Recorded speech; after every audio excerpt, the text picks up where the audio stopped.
Hey there, Legal Eagles! Today I'm breaking down the Agency Act for you. Let's dive into the key sections you need to know. First up, Section 1. This section is straightforward but crucial. It covers the short title, extent, and commencement of the Act. Essentially, it tells us the official name of the Act, the geographical extent it covers, and when it comes into force. Simple yet fundamental. Moving on to Section 2, Definitions. This section is your glossary. It defines all the important terms used throughout the Act. For instance, terms like agency, member, and superintendence are all clarified here. Knowing these definitions is critical because they shape how the entire Act is interpreted. Now, Section 3, Constitution of the Agency. This is where things get interesting. This section outlines how the agency is formed. It lists the composition of the agency, detailing who the members are and what qualifications they need. Think of it as the blueprint for building a robust legal body. Next is Section 4, Superintendence and Administration of the Agency.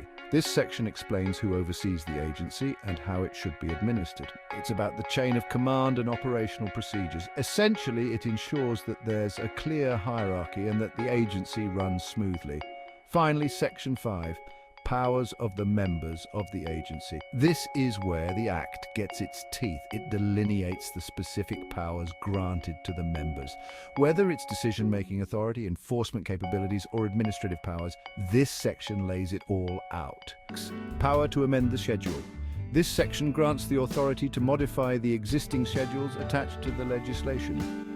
It's essential because it allows the law to stay relevant and adapt to new circumstances without needing an entirely new act.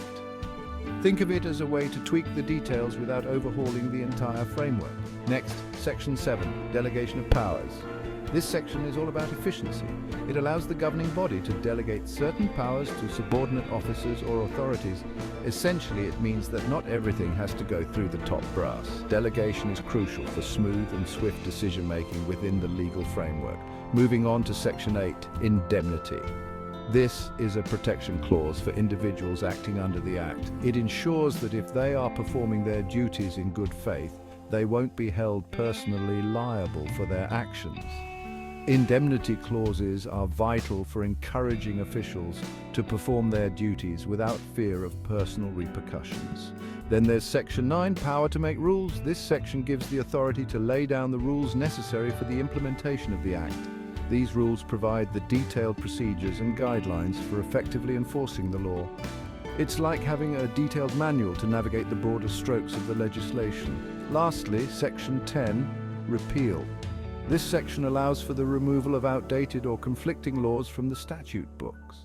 Repealing redundant laws is crucial for keeping the legal system clear and efficient. It's about making sure that the legal code remains coherent and up to date. So there you have it. A quick rundown of some fundamental sections that keep our legal system functioning.